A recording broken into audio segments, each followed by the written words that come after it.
All right, everybody. Man, thank you for joining me on a Tuesday night. This is going to be a little bit different than we've done before.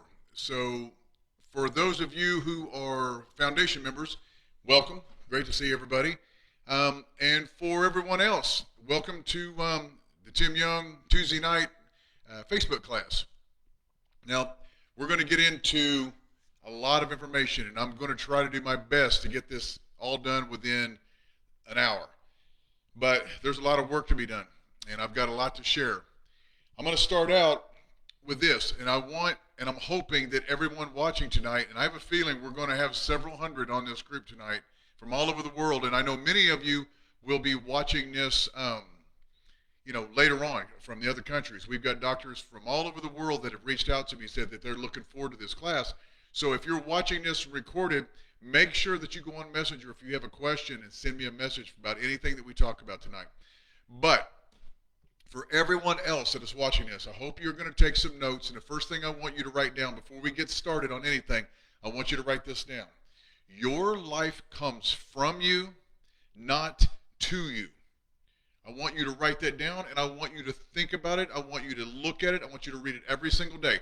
I do not care what business you're in. Tonight, there's going to be hundreds and hundreds of chiropractors from all over the world watching this.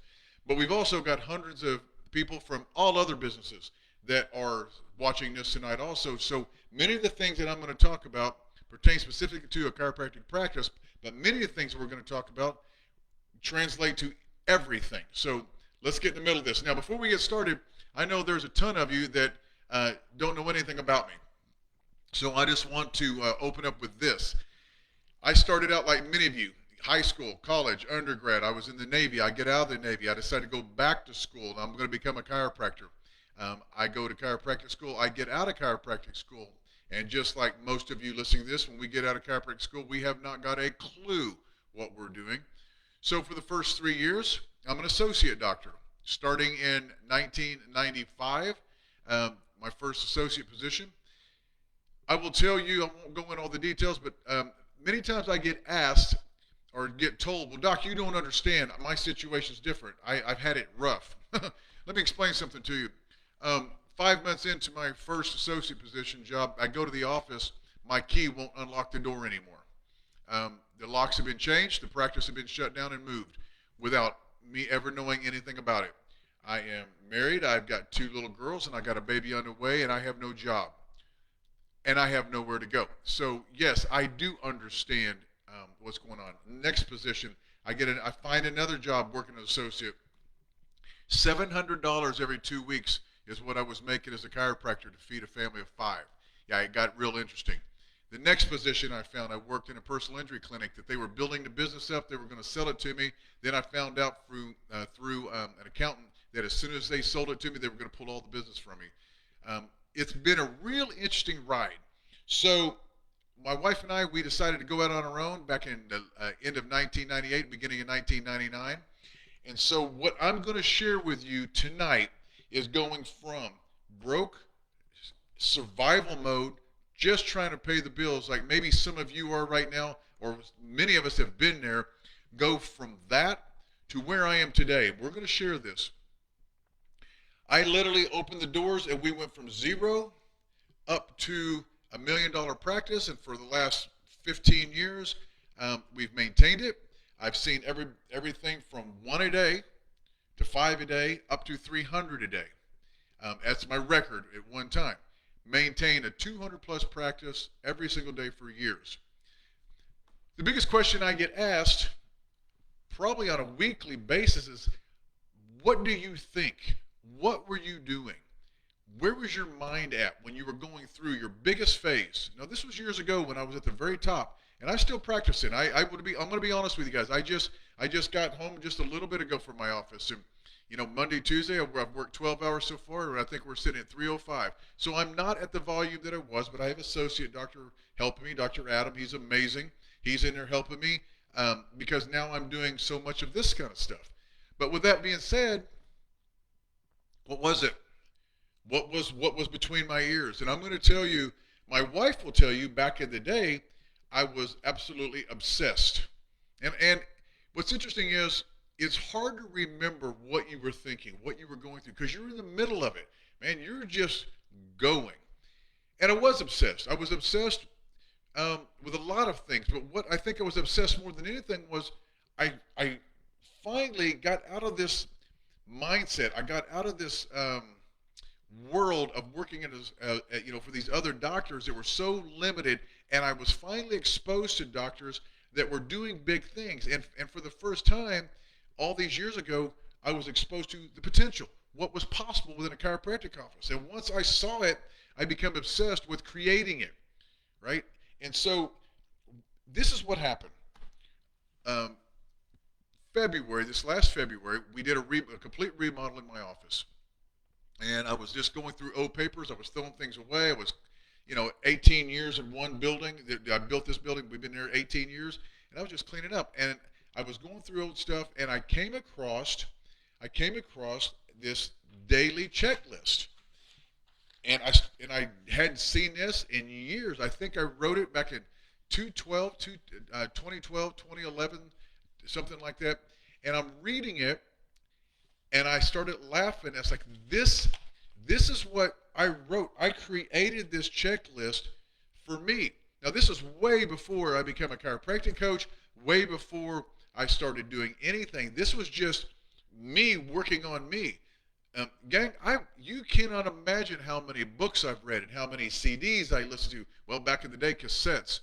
I listened to everything Sigafus, everything Reggie Gold, everything John DeMartini, everything Rob Schiffman, anything I could get my hands on chiropractic. I read every personal development, business development. I worked endlessly. I went to every chiropractic office. If there was a chiropractor that was more successful than me or seeing more patients, I went to their office and I observed and I took notes then I came back and I applied it and I worked and I worked and I worked.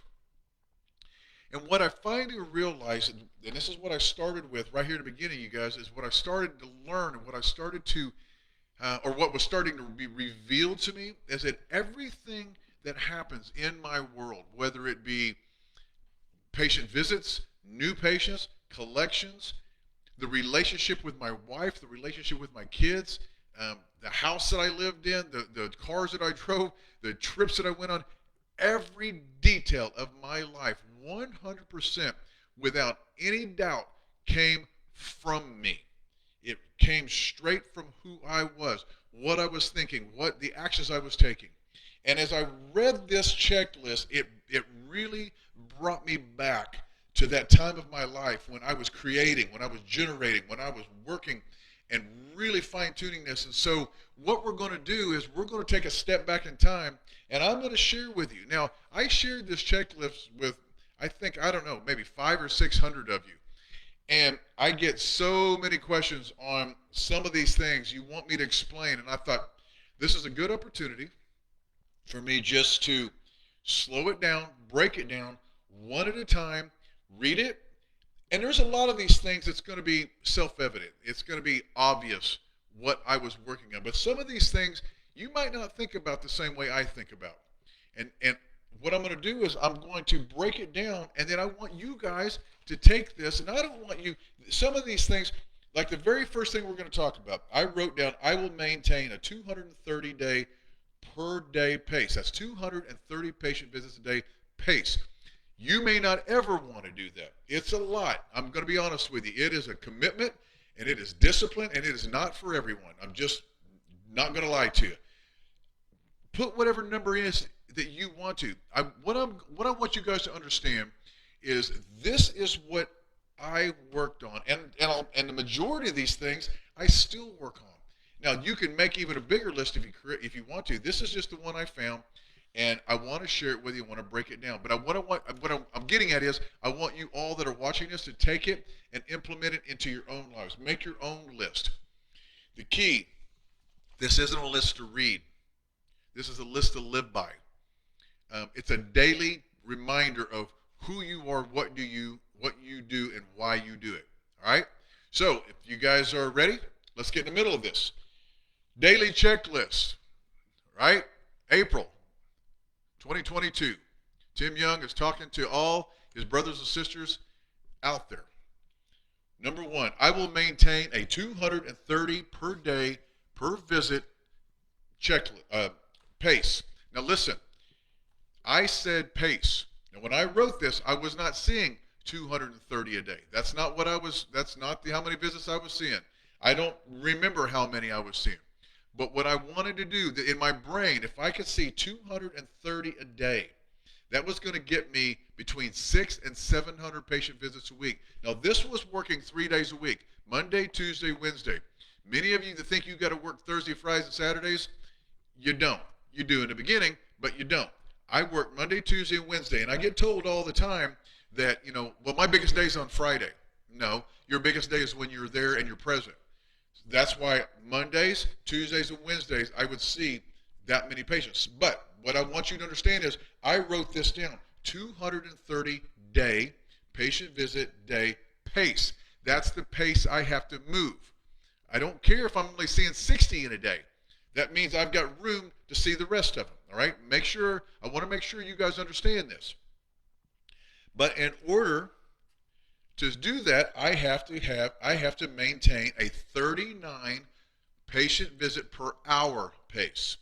Now let's start thinking about this. In 1 hour in my office, I have to maintain 39 patient visits. Now that is including consultations, exams, and reported findings. I don't separate those. I know a lot of practices that they have patient visit hours and they have new patient hours and report at night. I don't do that. They're all at the same time. So I want you to wrap your mind around this. I want to maintain a 39 visit pace per hour. That doesn't mean I'm going to say 39. I may see 25 in an hour, and then the next hour I may see 43. But the pace, it needs to be at least 39 visits. In order for me to do that, gang, I have got to maintain a 1 minute and 30 second per 1 minute and 30 second per visit pace. Okay? Now let's give this some thought. Every person that comes in your office, you got to maintain a minute and 30 seconds, minute and a half, to give them an adjustment.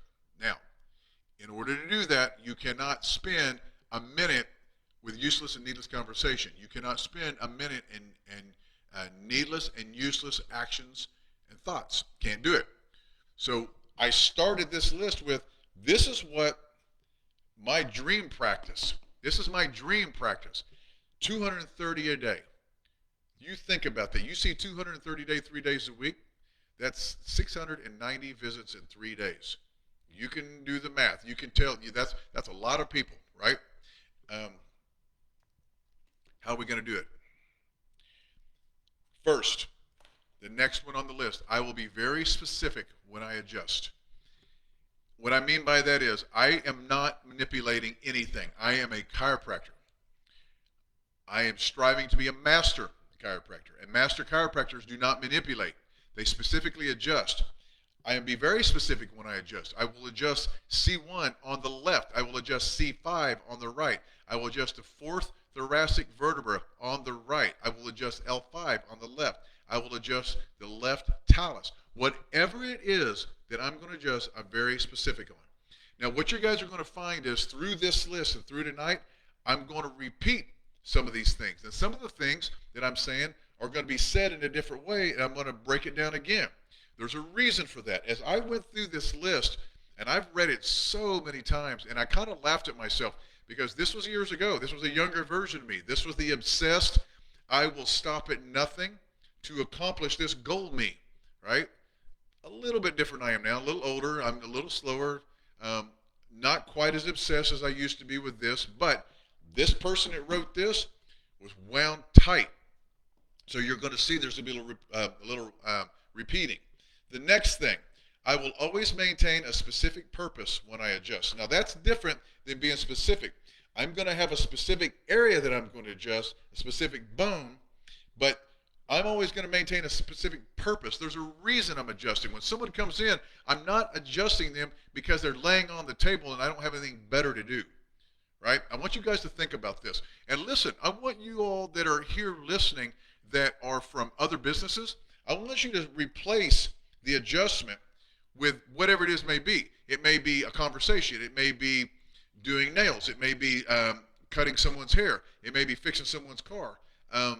It doesn't matter. Whatever it is that you're doing, remove the adjustment and replace it with whatever you're doing, and be very specific on why you do what you do. I'm going to be specific when I adjust, but I'm always going to maintain a specific purpose. So when it comes to, so I was thinking about our talk tonight, and in my practice today, I was thinking about this, and when patients were coming in, as they were laying face down on the table, I wasn't simply just adjusting them to hear a noise.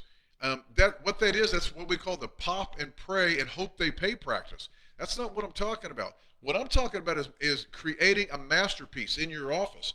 And so the purpose, know when they come in without a shadow of doubt, when you move that bone, why?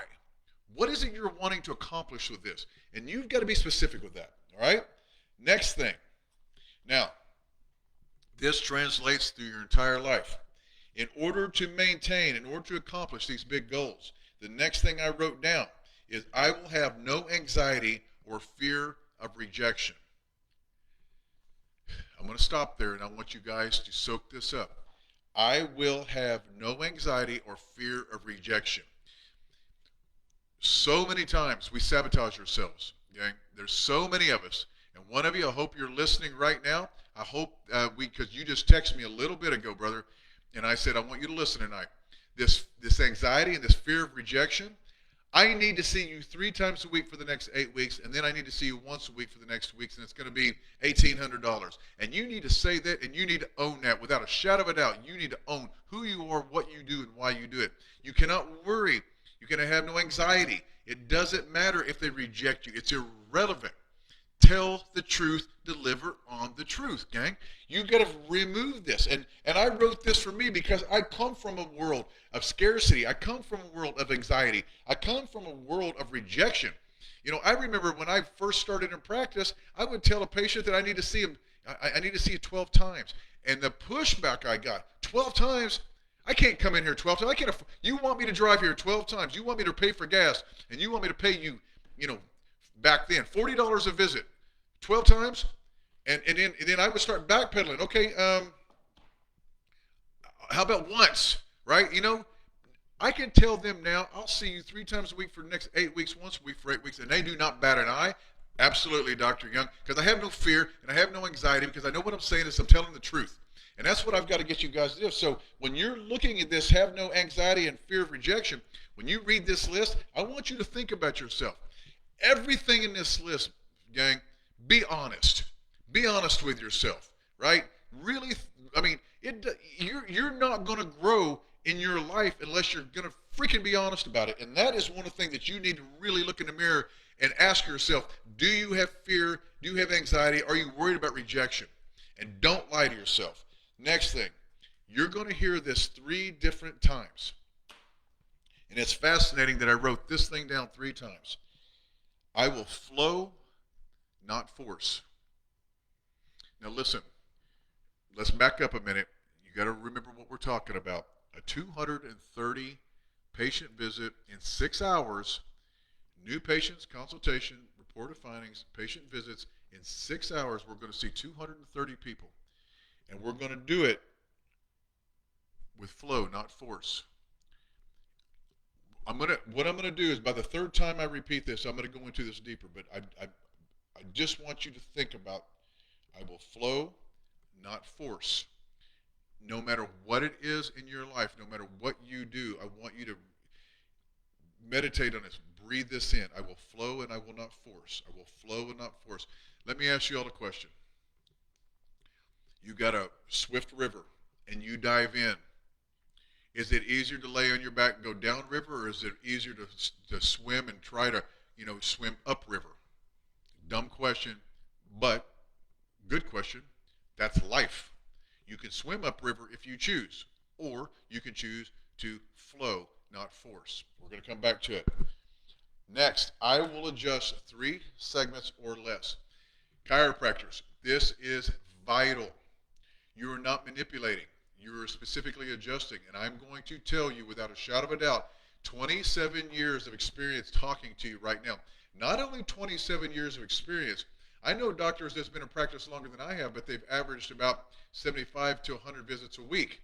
Okay, God bless them. God bless you all. I'm not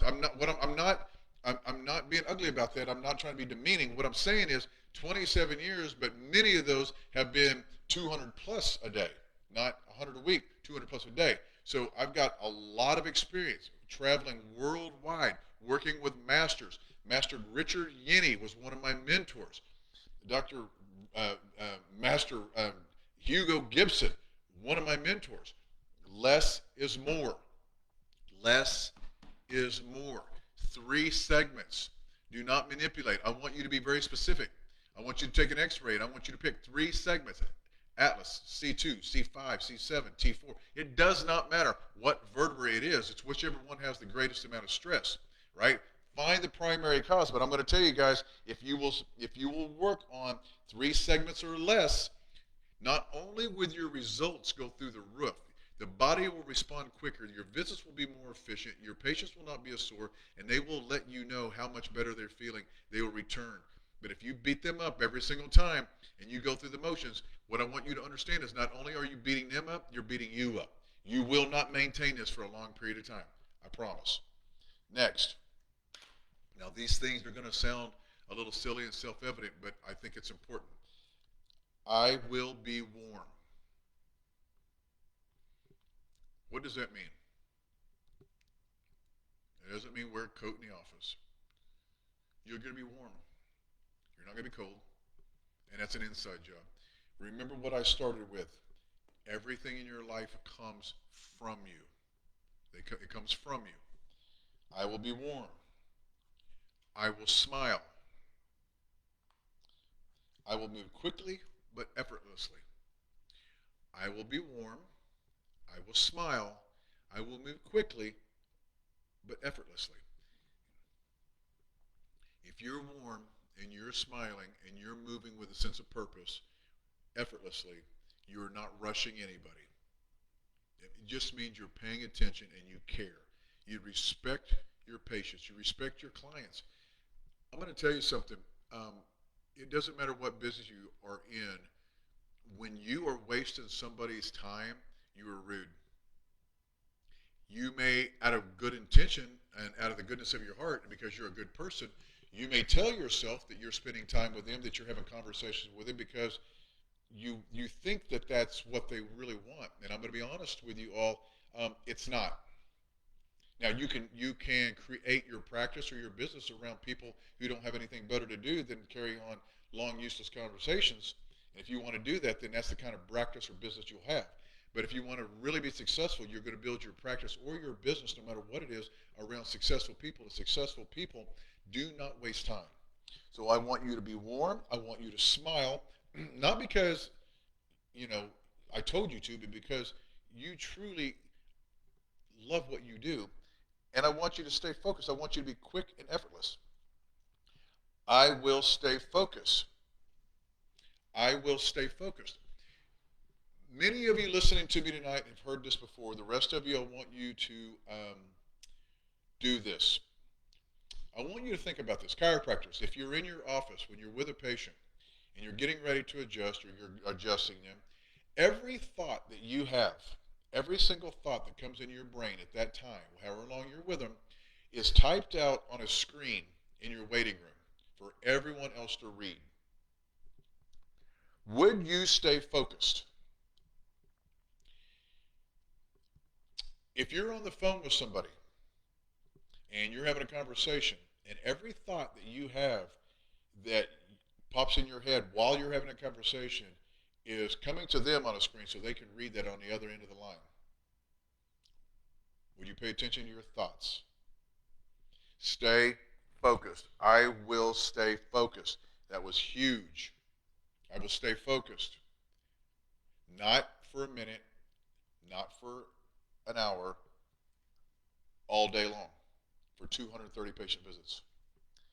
Next, I will not worry. You guys understand that worrying, most of the people worry, what they're worrying about will never ever happen, has never happened, or will never happen. Um, you're worrying about a created, made up dream, and that worry robs you of energy. if anyone's ever worried, you know it's exhausting. And what you're doing is unnecessarily and needlessly, you're worrying and you're allowing yourself to worry over things that don't matter. And what you're doing is you're robbing and stealing your energy, which in turn, you're robbing and stealing the healing energy that you can be delivering to your patients or to your clients or anybody else that you're serving. Always remember that when you worry, you're stealing from yourself. You're robbing from others at the same time. I will not worry. I will not act with ego. Now, this is a huge one, and I'm going to be openly honest with y'all. I lived my whole life with ego. It was how I survived. As a kid, having to battle my way out of fights, coming from a rough area, you had to develop an ego to survive in some of the areas I was in. Then, as an amateur bodybuilder, it takes a lot of ego to get that big, train that hard, and then stand on stage in your underwear, less than your underwear, in front of thousands of people, and show off your physique. It takes a lot of ego. And this is why I wrote this down, because I had to understand that it wasn't about me. And anytime we're acting with ego, it's all you're doing is making it about yourself. So if you ever see somebody on social media or Facebook, or if you ever hear about anybody that says that they see more than you, or they collect more than you, or they're doing more than you, they got a nicer car than you, or a bigger house than you, they went on a trip that you didn't go on, and you allow yourself to respond with anything negative, that is your ego. It's all that it is. And you're making it about you. And what you could be doing is making it about you and learning and creating and growing. But instead, you're making it about you. When you're in your office and you're boastful and you're arrogant and your ego's in the way, it's about you. And it's never about you. Everything that I'm talking to you about creates an environment within you that creates the life that you want to live, but it comes from you, not to you. And the reason it comes from you, because you're going to remove your ego. I will speak from my heart. Now, this is huge. We have so many educated people. We go to school for all these years. We have all this education and these professors and our clinicians and all the people in school that never practiced or didn't do well in practice. They taught us all these things, and we were told so many different things. And so all of a sudden, we're speaking from a very mechanistic, educated mind. But it's not what we really believe. Gang, listen, you have got to learn to start speaking from your heart. It has to be, and the reason it's in your heart is because you own it. It is, you believe it with everything you have. You've researched it, you created it, you've read about it, you've listened, you've practiced it. You know without a shadow of a doubt when you know, I use this analogy a lot. There's so many different scripts that other chiropractors teach and use, and we don't do that. There's so many of you that have heard that you're supposed to say this and do that. But I'm going to ask you a question. When you all were dating your spouse, if you're married or if you're engaged, when you all were dating, did you have a 5x7 under the table when you were on a date reading scripts, or did you just speak from your heart? And how in the world is anyone ever going to believe you if you're not genuine? And that's why I put this under, and I put it in bold letters. I will speak from my heart. Always tell the truth. My consultations will be short, warm, and precise. Your consultations is the first invitation that you're going to have to a new person, or first communication. This is when you get to know. This is when you're forming a relationship. And they're going to be short, straight to the point. You're going to be warm and you're going to be precise. You will not waste your time. You will not waste energy. You will not waste words or actions. Get to the reason why they came. And it wasn't for you to be charming. You do not walk into a consultation room just to let them know how great you are, how smart you are, how long you've been in practice, how many conditions like this you've seen. It's not why they came. They don't care. They want to know, what's my problem? Can you help me? How long is it going to take? And what's it going to cost? And you walk in and you answer those questions and be warm, quick, and precise. This is how you're going to get to your goals. My report of findings, my exams will be warm, short, and precise. Everything you do in your office from this moment on, if you want to grow, or your business, will be warm, short, and precise. Very specific. Very specific. Every word, every thought, every action. This is something that you will have to be disciplined with and work on. That's why I wrote it down. That's why I created it. Office visits for an adjustment will be a quick 1 minute, 30-second or less with the intent of restoring proper motion into a subluxated joint. So, chiropractors, and there's many of you on here for the first time that don't know me. My opinion as a chiropractic physician, if you like that word, is to look for stress in the spine. Stress is caused by restricted joint motion due to repetitive or one severe injury, accident. That joint is restricted. The lack of motion causes stress in the joint. Inflammation irritates the tissue, irritates the nerve supply. We have symptoms. We have proprioceptive responses. We have chemical, neurological responses. We have all these things going on, and our job is to locate that area of restricted motion, restore that motion, maintain that motion long enough for the body to heal. That's what we do. My office visit for an adjustment, we have a quick 1 minute and 30-second or less with the intent of restoring proper joint motion into a subluxated joint. That's what we do. If your intention is anything more than that, you're wasting your time and theirs. Again, this is my opinion. This is 27 years of practice and experience speaking to you. I will remove fear or anxiety of collecting money. This is probably one of the biggest roadblocks that chiropractors have in practice and in their life. Because like me, like many of you, we grew up poor. I didn't live in a box. We didn't live in a car. I wasn't homeless, but we definitely wasn't rich. I had everything that I needed.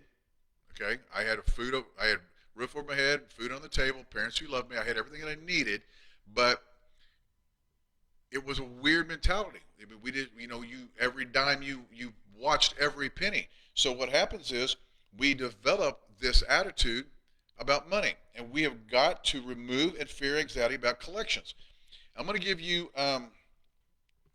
3 reasons why chiropractors in general, talking to chiropractors right now, that struggle with collecting money. One, they don't think they can. They don't think they have the ability to do it. They don't believe in themselves. 2, guilt. They feel guilty, which is bizarre to me. They feel guilty, and the only reason a chiropractor feels guilty about collecting money in his office because the chiropractor does not own or believe in what he does enough. He does not understand the value in the chiropractic adjustment. We'll talk about that. And the other thing is just a very small vision of what he can do with the money, he or she. I want you guys to understand something. Being hugely successful and making a lot of money is one of the biggest, greatest blessings that you could ever have, because of not what you get, but what you can give, what you can do. We're going to talk about that more. What others think of me is not my concern. What others think of me is not my concern. And gang, I struggled with this for years. This was, I was always trying to fit in. When I was younger, it was, and I had learned to get over this. And I had so many different things happen to me in my life. Many of you know this, some of you don't. I'm in the process of right now writing my first book, and this is one of the first things that I will talk about in detail. But when I was in the first grade, I went to a very, very tiny, small, way out in the country school. I mean, you can't get any further into the country than this school. It was kindergarten through 12th grade in one tiny building, and it's in the hills. Mom and Dad bought me a Tonka truck. I know some of you remember Tonka toys. I had a Tonka truck, and it was from a garage sale.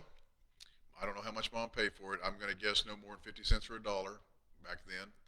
Um, it was beat up, dented, and rusted, and it was a big truck. I was tiny. I was a little bitty guy. I could actually sit in the back of it and ride it down the sidewalk.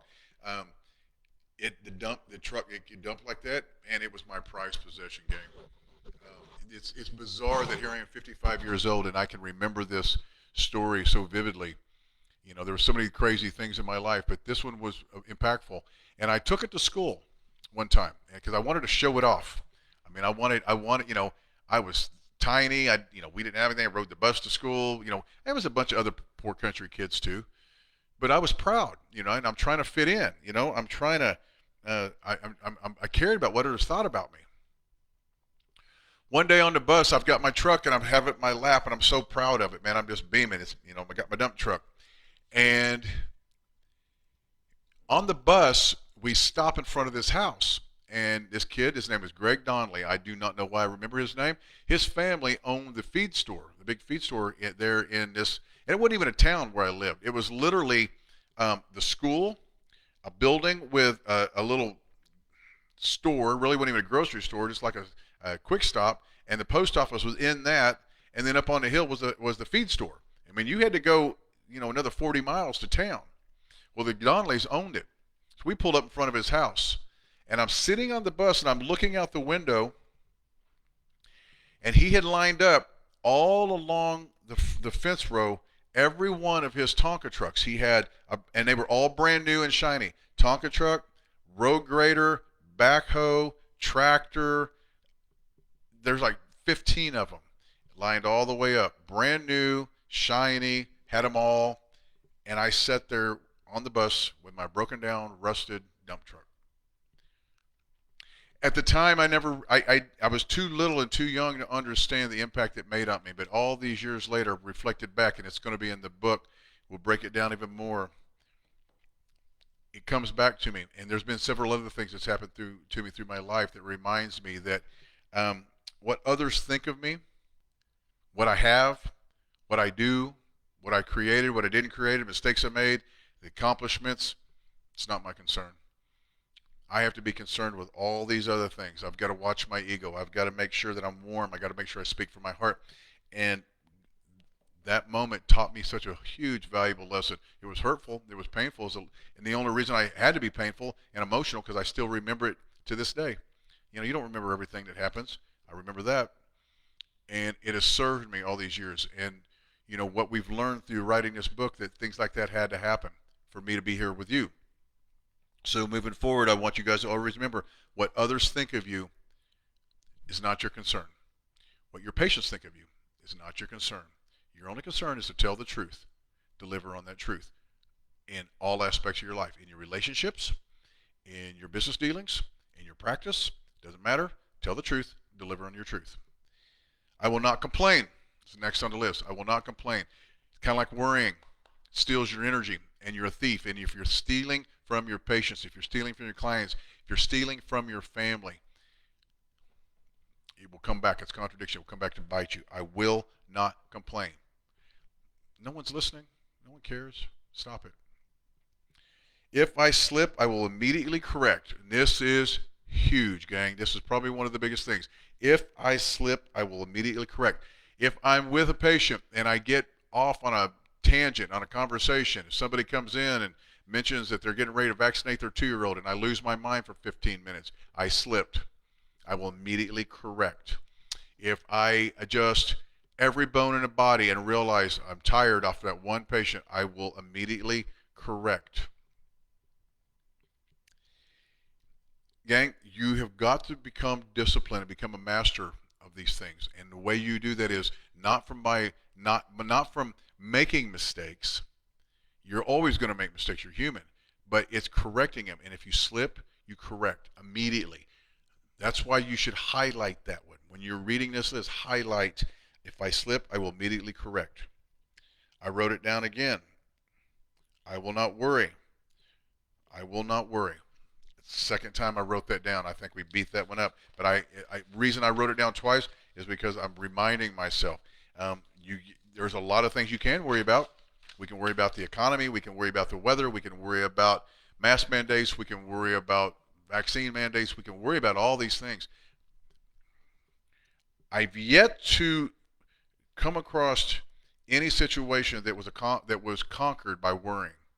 Yet to do it. Maybe you have. I haven't. Conversation is a waste of energy. And what I should have put was useless conversation, but I was hard on myself. Conversation is a waste of energy. Do not waste your energy. You're a thief stealing from your patients.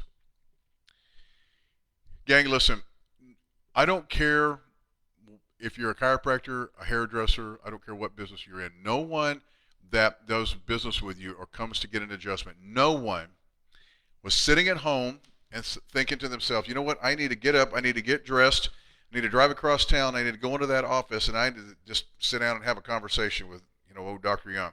No one ever said that ever.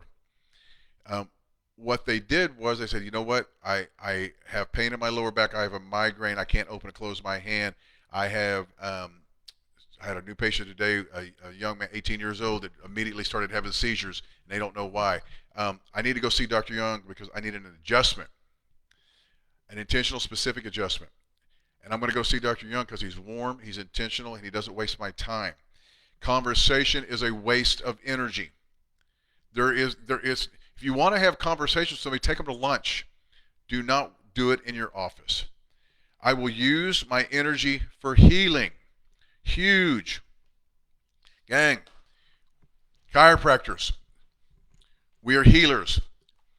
Don't ever let anybody tell you anything different. There are those out there who will say we are nothing but chiropractors. We are nothing but mechanical engineers. We just push on bones. We don't do the healing. They do the healing. Yeah, that's true, but you are healing. I asked Dr. Richard Yenny, one of the greatest healers I've ever known in my life. I said, Richard, I want to move from a mechanic, from being I want to move from just moving bones to actually being a healer. I want to be that. And I asked him, how do you do that? He was trying to teach me to use chopsticks, and he picked them up and he just pointed at his head, and he started eating again. That's all he did. This was 15 years ago. Like, what is he talking about? I want to be a healer. You take the energy that you were wasting in a conversation, a needless, useless conversation. If you take that same energy and you put it in the intention of healing your patient, man, amazing things happen. Crazy things will happen in your practice if you use your energy for healing instead of conversation. I will use my power of intention. One of the biggest questions I get is, what does that mean? The power of intention.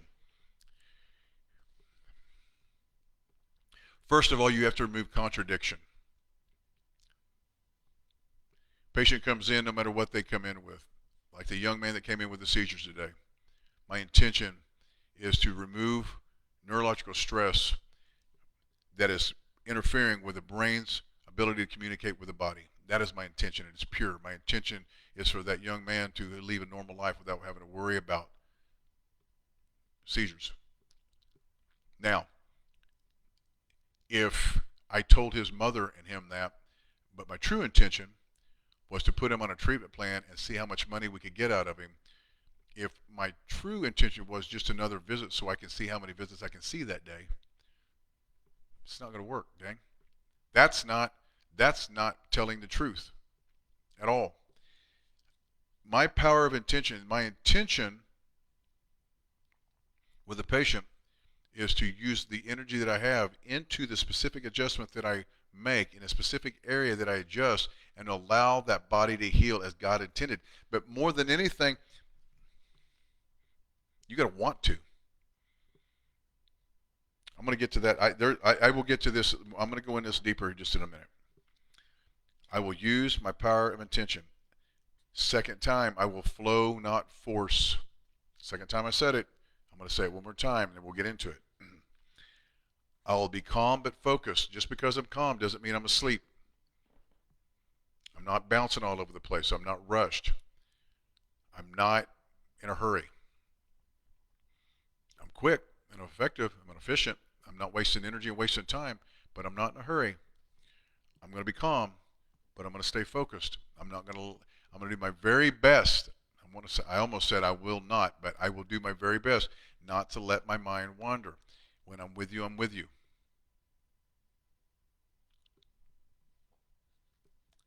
I will not be confrontational.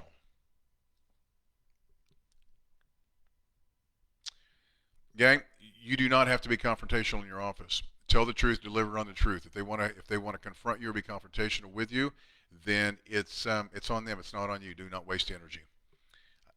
I'm going to pick up the pace just a little bit. Every adjustment must have a purpose. We talked about that already. Make sure it's specific. I will not argue. This is not up for a debate. I'm going to tell you the truth. I'm going to deliver on the truth. I will not argue. I will not argue with anybody. Because I'm not going to waste my energy because I need it for healing. I will attract the perfect patient. What does that mean? My intention is the person who wants chiropractic care, not the one that wants massage, not the one that wants conversation, not the one that wants psychological profiling. I will not the foot reflexology or nutrition patient. That's not who I want. What I want is somebody that's looking for a chiropractic adjustment, somebody that specifically and intentionally adjusts them. That's my perfect patient. I will average $115,000 per month in my office. Again, power of intention. This is what I want to collect. I want to collect $1.4 million a year minimum. This is my intention. You put any number than you want down there yourself. I am a master of truth and healing. What does that mean? I am a master of truth and healing. I will master my thoughts. I will master my actions. I will master my words. Because it's truth what I say. And the reason I know it to be truth because I own it with every fiber in my heart. And when you speak the truth and you lay hands on, healing can now begin. We've been talking about that. Today I will create a masterpiece. And I don't care who you are, what you do, where you do it.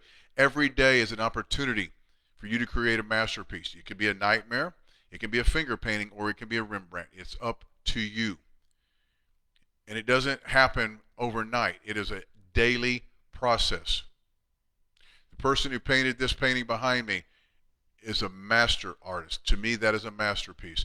That is a symbol of everything I believe in my heart, that we were created to be chiropractors, that God chose D.D. Palmer. It was above down. You can see the light coming through D.D. You can watch. It goes into his hands, into that body.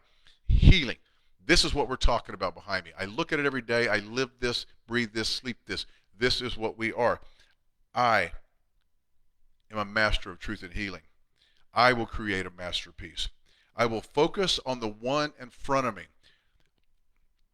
Gang, there was a time that I opened the door and there was people in every waiting room chair. I've got a big office. Every waiting room chair was full. People were standing. People were sitting in the floor. People were standing in the front parking, in the front foyer waiting to get through the door. There were people standing in the parking lot. There was cars in the street waiting for a car to leave to pull in because there was nowhere to park.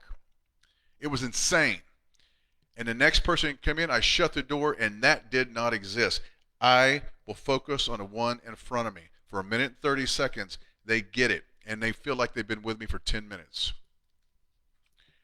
I am the best at what I do. I told the ICA convention, I spoke this week at the ICA convention, and I told everybody there, I am the very best chiropractor on the planet. Doesn't matter if I am or not. It's irrelevant.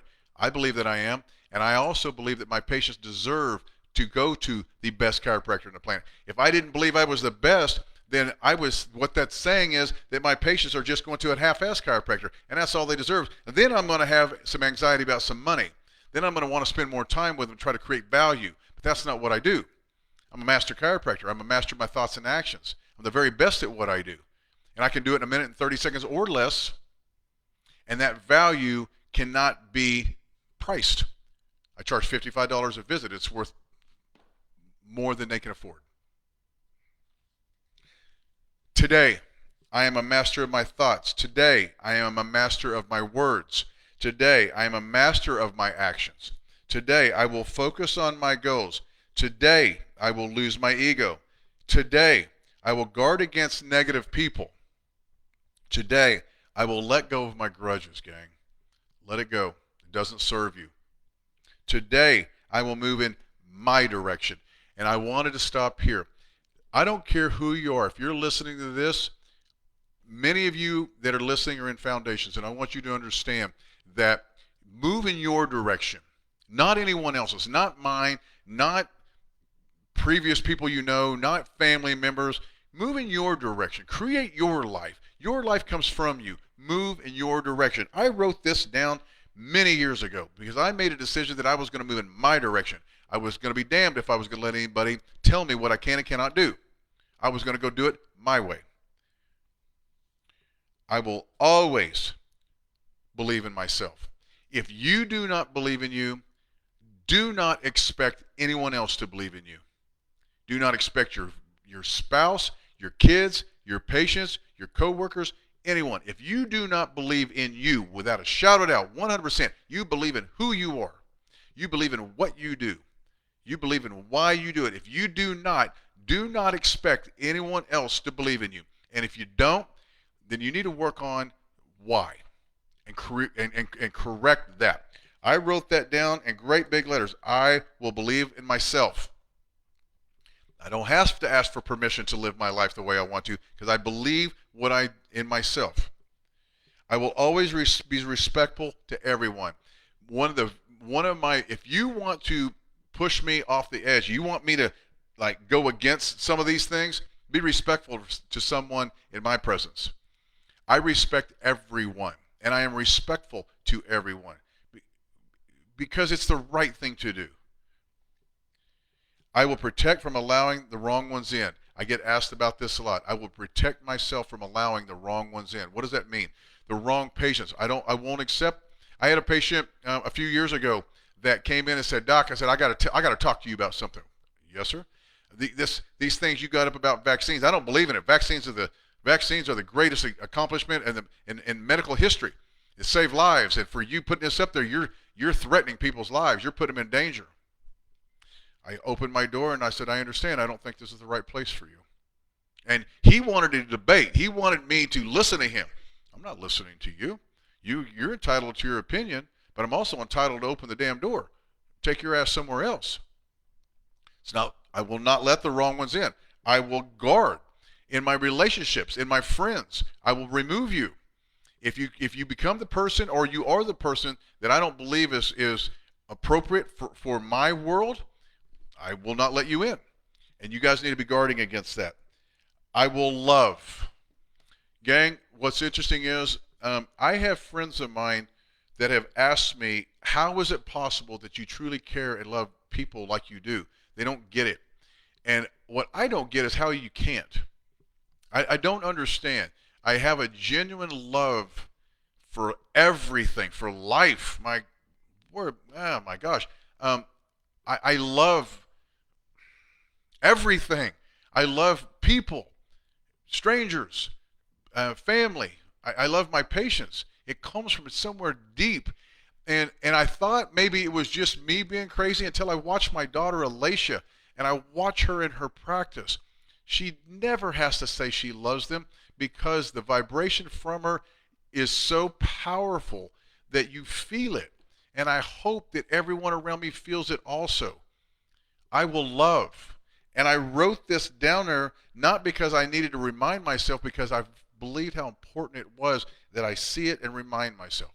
You know, it's something that is important. I will look forward to every day. Gang, every day I will look forward to every day. I will slow down and listen. I have been guilty, and we all are guilty. And my daughter Alicia, one time she spoke at Focus, and she came up to me and she said, "Dad," she said, "I need to talk to you about something." She said, "You know, I got off stage," and she said, "all these people come up to me," and she said, "I realized something. They didn't want to talk to me. They wanted to talk at me." And man, it was such an impactful moment. I looked at the hurt almost in her eyes. You know, what a proud moment she had. She shared her heart on stage. And instead of somebody, you know, wanting to get to know her and ask her questions, they wanted her to hear their side, their version. They just wanted to talk at her. And it really impacted me deeply. It's like, that's what I've done. You know, when you're having a conversation so many times, people, they don't want to talk to you, they want to talk at you. They're looking for a way that they can interrupt you so they can tell you what they want to say. And it's sad. So slow down and listen. Just listen. Your patients will tell you everything you need to know, and you don't even have to answer back if you just will be hush and listen. I will only do what I love. This is huge. I have talked to so many doctors that they do all these therapies and they do all these stretches and they do this, all these things. And I said, do you love doing it? No, I hate it. They do Tuesday night report of findings. They do spinal screens. Do you love it? No, I hate it. Don't do anything you hate. Because if you're doing if you're doing anything and you hate it, it's not coming from your heart. It's not authentic. It's not real. You're not telling the truth. You're just going through the motions, and you will never create the life. Your life that you have that comes from you will not be the one that you want. It will be this right here. Only do what you love. I will say no. This is the hardest thing for me, and it's always been the hardest thing for me. My gosh, when I was a kid, I had all like many of you, I mowed yards. I had all these yards that I mowed, and then these little old ladies, they would get me to mow their yard for $5, and then I would go in and take the trash out, change the light bulbs, and help them move furniture, and I wouldn't charge them another dime. I just could say no. And to this day, someone calls me and asks anything of me, I'm going to do it. But if you want true quality in your life, you got to learn to say no sometimes. You know, pick and choose what's most appropriate, what's important. Um, that can go across so many different areas, but it was on my list and I wanted to share it. I will give back. And gang, this is one of those things that I was talking about earlier. Do not feel guilty about making money, because give back. I want to share a quick story with you. It's one of the most powerful things that I can remember ever happening as far as what it means here. My great aunt, we just lost her not too long ago. My Aunt Dee, she was everything. She was my hero. I will miss her so much, and I grew up in her home, my cousins, and I watched her so much. And as she got older, she was a member of what they call the Red Hat Club, and it was Christian ladies that fellowship, and they all wore these big red fancy hats, and they would go to dinner and they would fellowship, and it was a special thing. And so, and she lived in Southwest Missouri, and I'm here in Oklahoma. And one day, a few years ago, I was at lunch by myself and I was reading, and I looked down at the restaurant, and there's a huge table, and these ladies, and they all had their red hats on. And I was, oh, it's the Red Hat ladies, and oh, they were having the best time, and just made me think about my Aunt Dee. So I told the waitress, I said, do me a favor. I said, I want their ticket. Don't tell them who it is, please. Just bring me their ticket. I want to buy their lunch. And I did it. It just made my heart warm to see it. I did it for my Aunt Dee out of respect, but it was just a cool thing, and I didn't want any praise for this. So I give her my credit card, she pays for it, and I leave. Well, I come back to that same restaurant that next week. I'm kind of a creature of habit, and the waitress came up to me. She goes, oh, hang on a second, I'll be right back. I got something for you. She went back to the back room, came back, and she had a thank you card. She said, whenever I told them that somebody had bought lunch for everyone, they could not believe it. And one of them, which is beautiful, just happened to have a thank you card in her purse. And she got it out, and everybody signed it. And I said, well, of course she did. Beautiful. And she said, but the special thing was,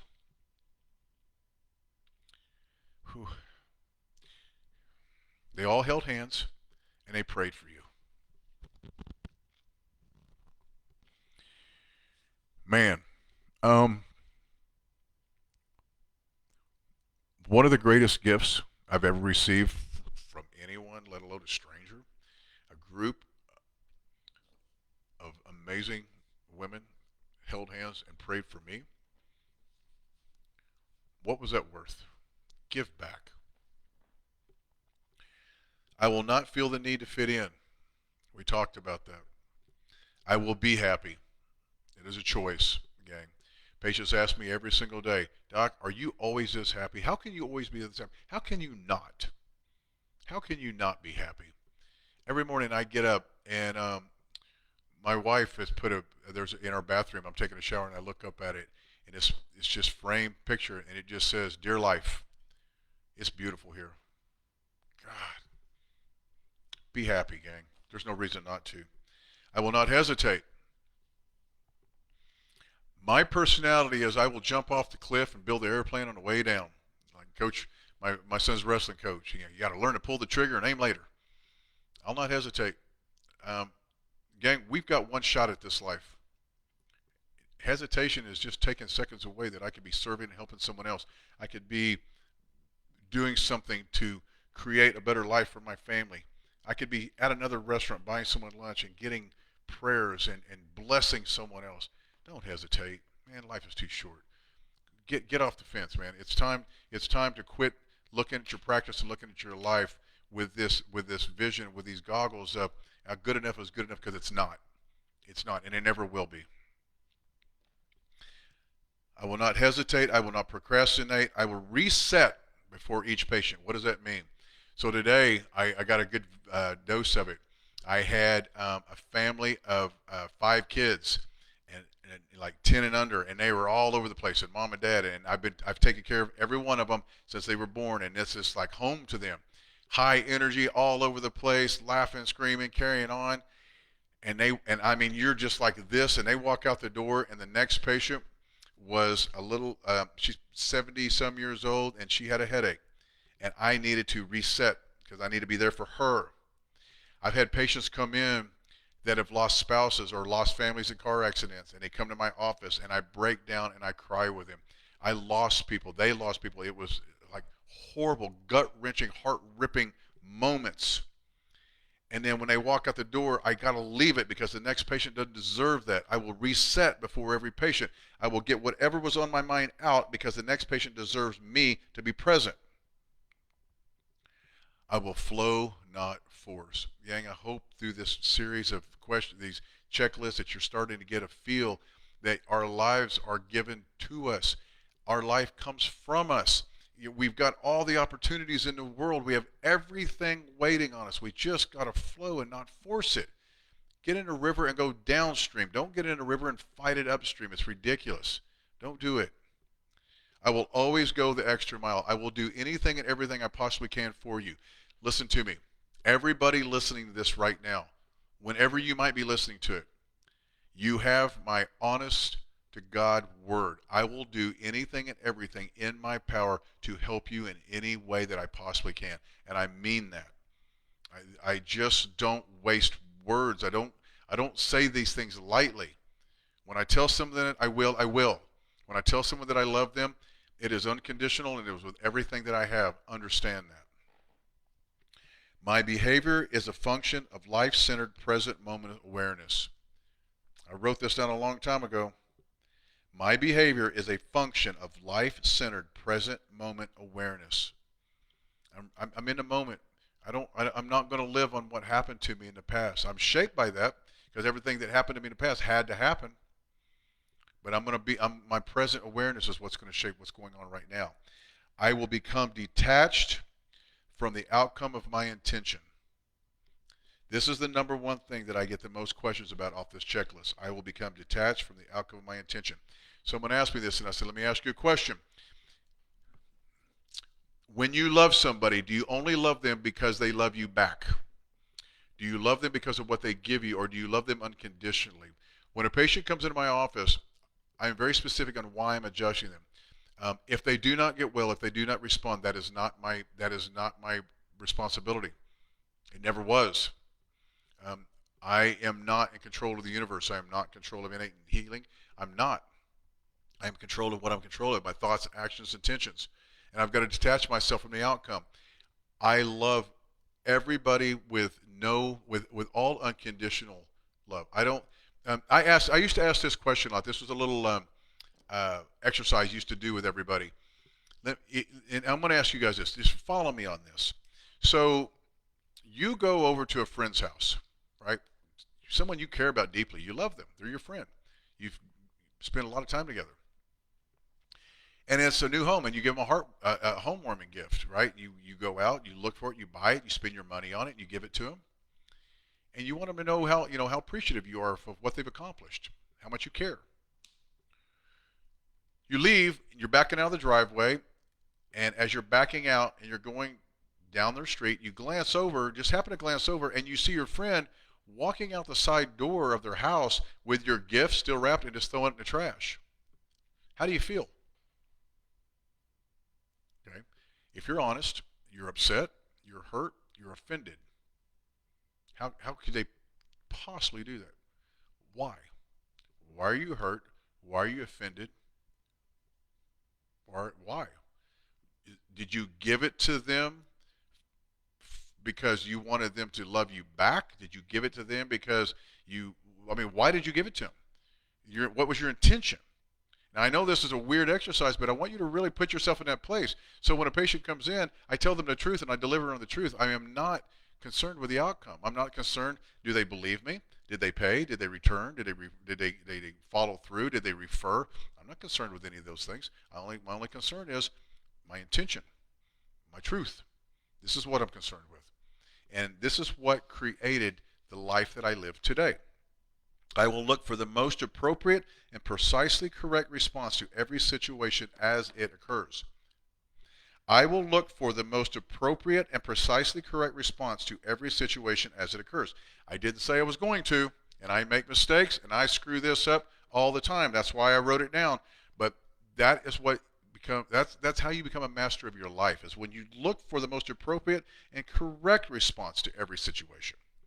I will do my job with quiet efficiency in a state of restful alertness. Now, I wrote this down because now this list, I didn't write it all down at one time. This was a progressive list that I wrote through a couple of years. And when I started getting up to over 200 a day, this was one of the last things I wrote down. I will do my job with quiet efficiency in a state of restful alertness. Man, I will tell you something. You start seeing 240, 250, 260, 270 in a day in 6 hours, you got to stay calm. It is not an easy situation, and that's why I wrote this. And the very last thing I wrote is, I will attract greatness into my life, because, gang, your life comes from you, not to you. I know I went over. It's an hour and 6 minutes, and I don't normally go this long, but I think it's important that we broke this down. And I kind of went through some of these things, and I want you all to go back through this list, and I want you to take each one of them and maybe do one a day if you want to. It doesn't matter. But listen, life is short, gang. We've all been through some crazy stuff in the last couple of years. I lost a brother-in-law. I lost a great friend, both of them chiropractors. I lost an aunt. Many of you have lost people. You understand that life is precious, right? But I also want you to understand that your life has unlimited potential, and I'm a living example of that. Man, where I come from and where I am today, if you would have told me 20 years ago, 25 years ago, that this is the house I'd live in, this is the things that I was going to be doing, there's no way. I would have laughed at you. That not only what I couldn't have thought was possible, I wouldn't even understood it, because I didn't have an understanding of what you're even talking about. But I'm telling you right now that the potential that you have, chiropractors, the potential that you have to create a life that you can't even imagine, is right here, right in front of you. Now listen, for those of you that know me, you know that I'm telling you the truth, because you've worked with me, you've seen the results. For those of you that are watching this that are just getting to know me, and hopefully some of this stuff resonates with you, if there's anything more I can do for you, let me know. We have an amazing group called Focus Foundations, and if you go to focusokc.com, you can get that information. And everything that I'm talking about, I will show you what it looks like in real time. I will show you what a consultation exam, a reported findings. I will show you what a daily visit. I will show you what 44 visits in 2 hours. I can show you what it looks like. So I videotaped, I recorded it, and I posted it, and I'm sharing it with you. Any one-on-one coaching do you want with me? If you are in a place in your life that you're looking for answers, I'm here. I can help. Not a shadow of a doubt. I know that I can. I know that I can because I've done it. I've been there, I've done it, and I've had many years of experience of how to break it down and explain it to you. Reach out to me. That's why I'm here. That's why I did this tonight. It wasn't for me. It's for you. I serve. That's what I do, and I love it. It's my passion. I want to get to you. For those of you that are already in the group, you guys know how to reach out to me. But more than anything, take action. Damn it, take action.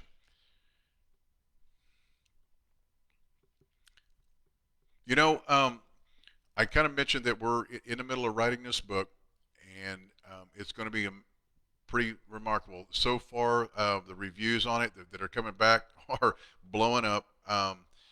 They're it's going to be interesting to see how everybody responds. But through the journey of writing this book, I had to do a lot of deep soul searching.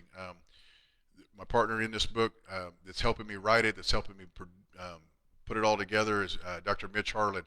If you guys want one of the best podcasts you'll ever watch, Truth Talks. Truth Talks is what I've been talking about all day long. Tell the truth, deliver on the truth. Um, Go to his podcast, but he's helping me produce all this stuff. And he went deep, and he brought some things out of me that I didn't even know was in there emotionally. And what come out was, in our life, everything had to happen for a reason. Every single thing that happened to you, good, bad, and ugly, had to happen, or you wouldn't be where you are, or you wouldn't be on the path or the journey that you're on. Right now, at this moment, the conversation that you and I are having right now absolutely had to happen. You had to listen to these words. You had to take this checklist, and you had to look at them and read it and reflect and let it get you emotional. Let it stir you. Let it make you feel uncomfortable, because that's the only way that you're going to create the life that you want. Your life comes from you, not to you. I love every one of you. God, the fact that you spent this much time with me is a blessing. I'm honored. I will be here if I can do anything for you. I'm going to spend the next 15 or 20 minutes answering questions. So if you're on here, I'm seeing some of you are messaging. So at this moment, I'm going to give you a couple minutes and ask questions. If not, we'll call it a night. So if you guys are done for the night, I love you. For the rest of you, if you have some questions, I'll answer them. So go ahead.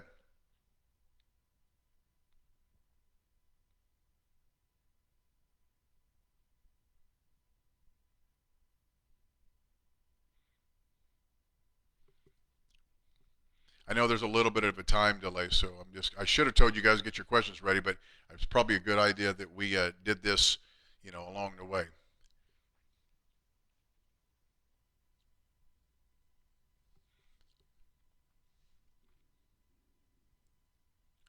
All right, Haley. First question: how do you master your mind? Sis, great question, and really, I kind of talked about this, and everything that here on this list. Your brain, your everything comes from you. Your brain, your thoughts, your action, your actions, your words, your everything comes from what you're thinking. And a way to master your mind is become more certain in who you are, Haley. Know that you were chosen. Feel your sense of worth. You got to step into the fact that God created you. Now, I don't know if I know most of you on here believe in our Creator, that our all-powerful God, and I do with every fiber. I know there is a God. You can't convince me otherwise, because He's revealed Himself to me one too many times. So He created us, Haley. You're created for a very specific purpose. You were chosen. And the fact that we're chosen to do such an amazing thing should give you the certainty to understand that everything you do is right. Now, you're going to get better at it, but the way you control your mind, is understand that without a shadow of a doubt, the certainty that you have is going in the right direction. You're serving. So your mind, you won't allow yourself to get off track, because you know that you're created for bigger things. And I think that's the best way to understand it. Your self-worth is how you control your mind, Haley. I hope that made sense. Wes Corbin. Okay, hey Wes, let's see. How do I get in touch with you? Just on Messenger. You can message me on here, or go to my personal Facebook, or you can call me 405-514-5373. Text me. My email is mvnbonz@yahoo.com. Just reach out here. The best way probably is if you go to Facebook Messenger on the Tim Young page, and that's where, or here on this one, actually, you know what? Send me a message on the Focus OKC page, because what's happening is I've got too many friends on that other one, and I can't get everybody. All right. So James, if you'll do that, I'll do anything I can to help. What's the best way to bring in new patients? New patients. Okay. So I already said, but new patients come from you. The way you get new patients is you connect with your patients that are coming in. So the people that are coming to see you right now, create an environment. Create an environment that they have to go talk about, that is different than anywhere else they've been. And one of the ways is getting them in and getting them out without 40 minutes wait in your office. Make sure your office is spotless. Make sure that your staff is standing and smiling, ready to serve. Make sure that everything about their experience is top notch, Michelin 3-star.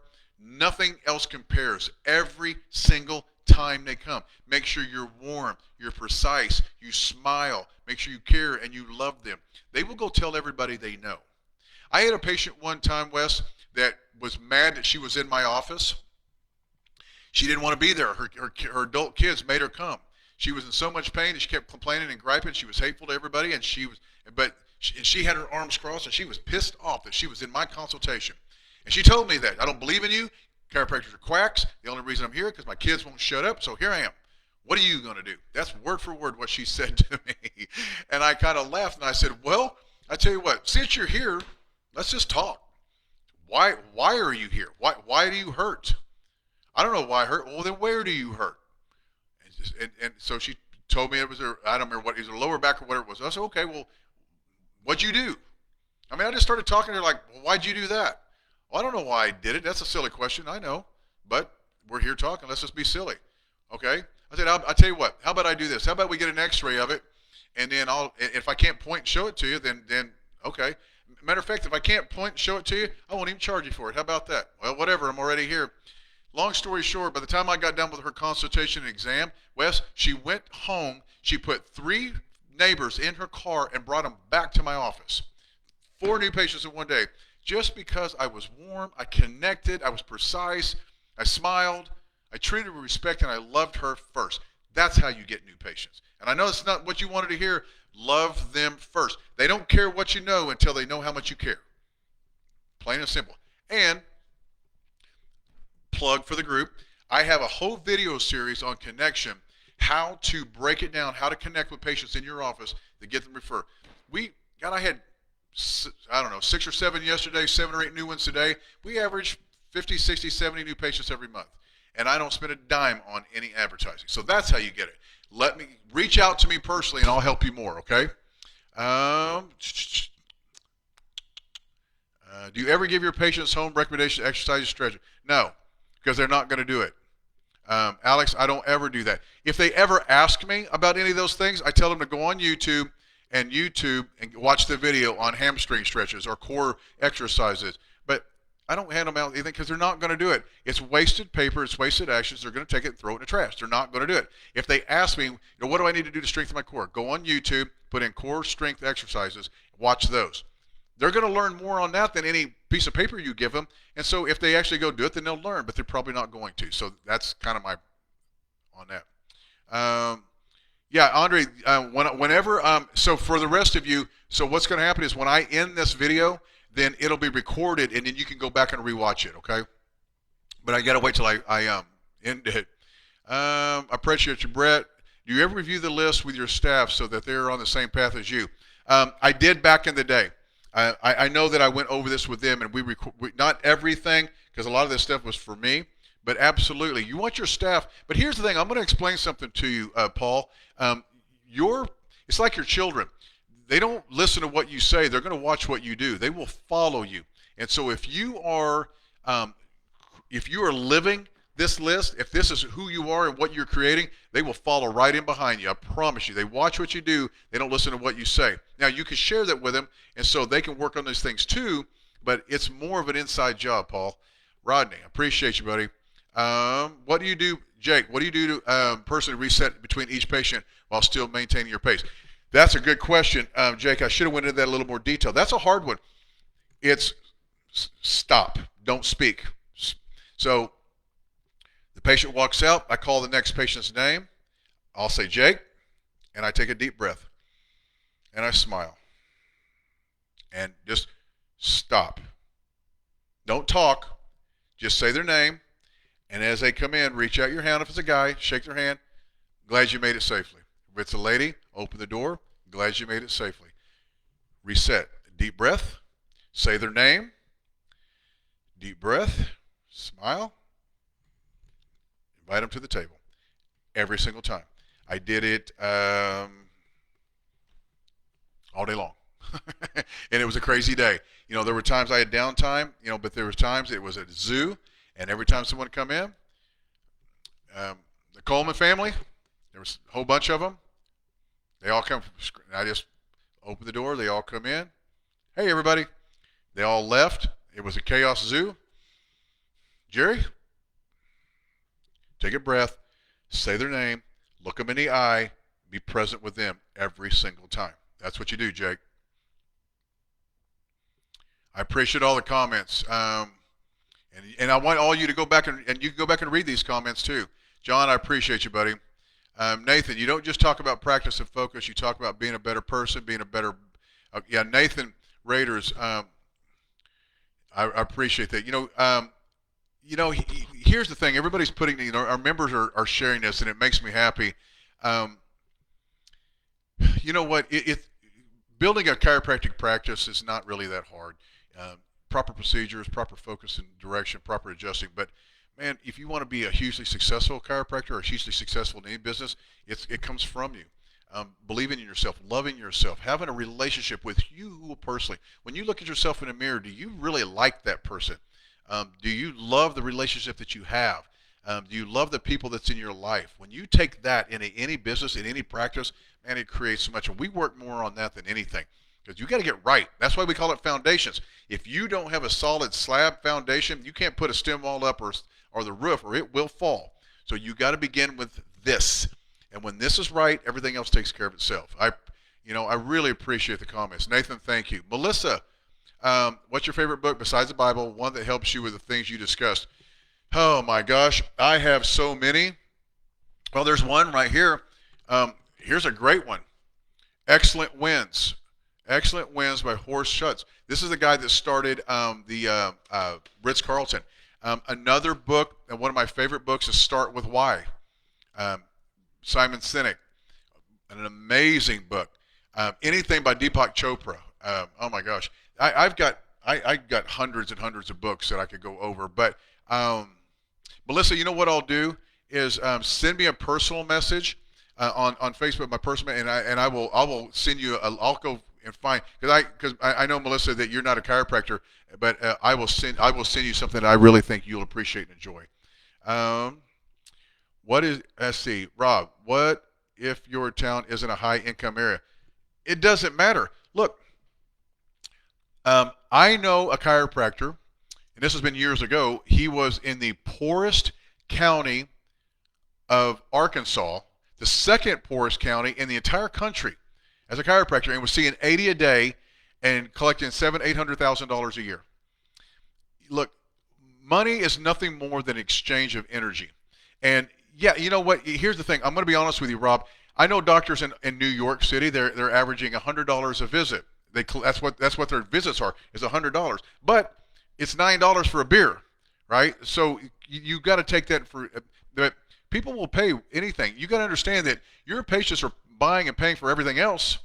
So I know that we've got chiropractors in other parts of the world, in little tiny towns in England and in Scotland and Ireland, all over the world. We got chiropractors we work with, and they're collecting, $40 and $50 a visit in a small country, UK town that doesn't even have chiropractic. They don't even know what chiropractic is. So don't limit your thinking. Now, don't get me wrong. I don't want you to go into a small country town where almost everybody's on Medicaid, Medicare, and charge them $100 a visit, but $45 or $50 a visit. But then it's volume. Get them in, get them out, take care of them, and they'll bring everybody to you. Appreciate everybody, all the comments. How do you communicate about issues that you believe people need to be aware of, such as how damaging vaccines can be? All right, so Taylor, great question, but listen, hold a class.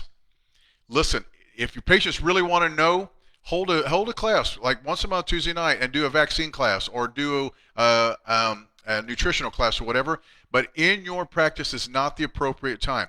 I buy Tim O'Shea's books, Vaccinations Not Immunization, and I will buy like a whole case of those. And if you want someone to just say, you know what, I want you to do me a favor, here's a book, no pressure, just read it, maybe it'll give you some information, but it is not your job. This is the hardest thing in the world, and I know a lot of chiropractors take this on, that our job is to save everybody, and it is not. Now you can, but I'm going to tell you what you're going to do. You're going to cut your practice in half, maybe even by 70%, because only patients you're going to be able to see are the ones that you're going to stop and talk to and try to save from everything. I had a couple yesterday that two twins, and they come in, and I adjusted all four of them, and they said, "Oh, we're on our way to to get them weighed and to get their vaccines." And I wanted to explode, but I had 30 people in my waiting room waiting on me. Now, nothing I said was going to change them, and I was out of books, so I didn't have a book to hand them. But I had to suck that up, and I had to swallow that. Did I like it? No. Does it piss me off? Yes. Does it break my heart? Yes. It is not my job. It isn't. Now, if you want that to be your job, then take that job on and tell those patients, you know what? That what I need you to do is I need you to come here on a Tuesday night, but you got to pick and choose what your job is. Taylor, and I appreciate what you're saying. Trust me, because I've been down that road. And I have spent so much time in my office trying to convince people, and they end up doing it anyway. Now, some of the books I've given, they said, I'm glad I read that. Most of the time, I give it to pregnant moms and families because that way they've got time. But these people were on their way. They're not going to listen to the chiropractor. And more than likely, now the chiropractor's a quack and they're not going to come back and get their adjustments. So you got to kind of pick and choose. And this has been an evolution of me through the years, but I hope that makes sense. All right? I've been taught and have seen the importance of x-rays before adjusting a new patient. I still hear from other chiropractors that x-rays are only added cost to patients that aren't always needed. What is your thoughts? I'm going to tell you right now, x-ray your patients. If you're not taking an x-ray of your patients, you are absolutely disrespecting them. You are putting them in danger. Hear me. Take an x-ray, chiropractors. It is if you think that you're only doing it for the money, that's because you are doing it for the money. That's not the real reason. The real reason is you want to see before you do because you're appropriate. You're doing what you're. I don't know. I've had 3 patients right now that I found descending abdominal aorta aneurysms because you see the sclerosis sent to surgery because I told them to go see their heart doctor. I caught that. I found scoliosis. I found tumors. Look, and not only that, where are you going to adjust if you don't take an X-ray? Where?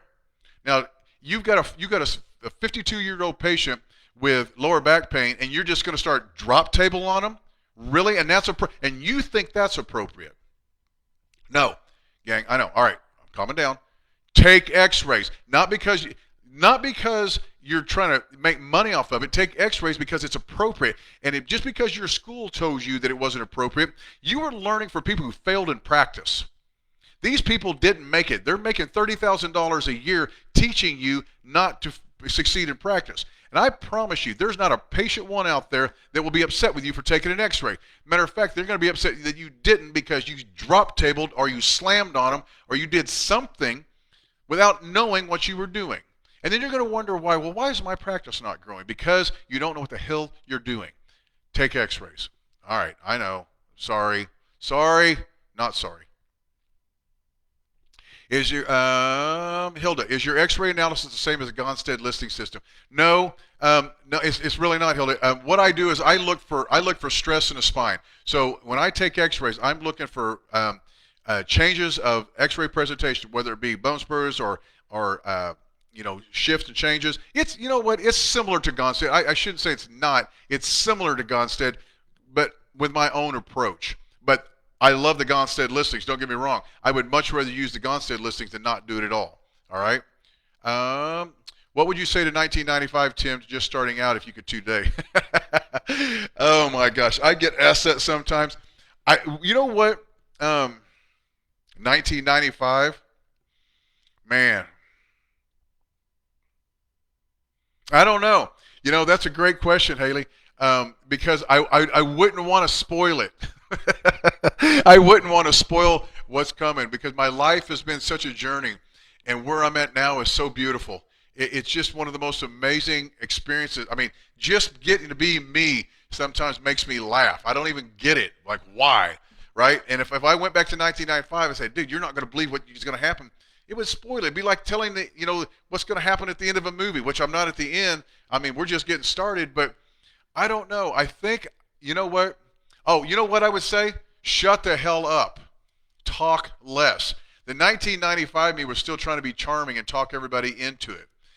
My wife tells a story. She come to visit me when I was in my last, when I was working for the last job when I was still an associate, and my son was a baby. So he's 24, getting returned 25 next month. So he was just a baby in diapers, and she was downstairs changing his diaper, and two women came in, and one of them, and they didn't know her, and said, "Hey, what do you think about Dr. Young?"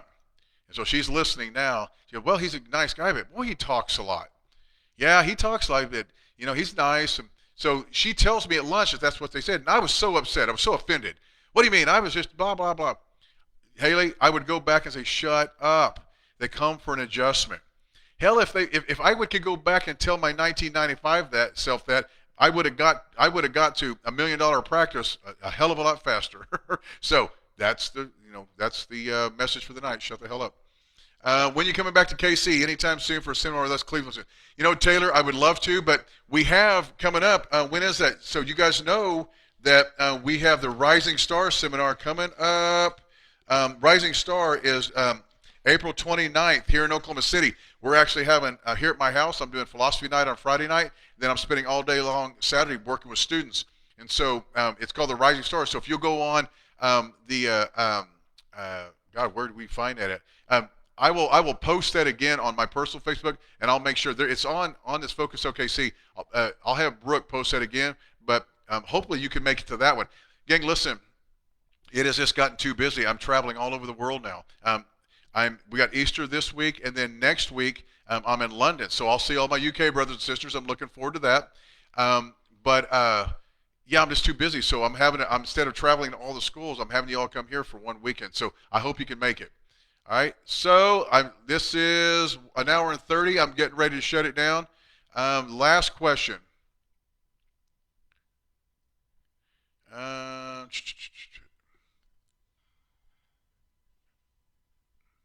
Okay, well, we're going to shut it down. Listen, thank you for all your time. Thank you for your attention. If there's anything I can do for you, please reach out. Focus Foundation Group, I will see you at the morning wake-up call. Have a great evening. I love you all. Talk to you soon.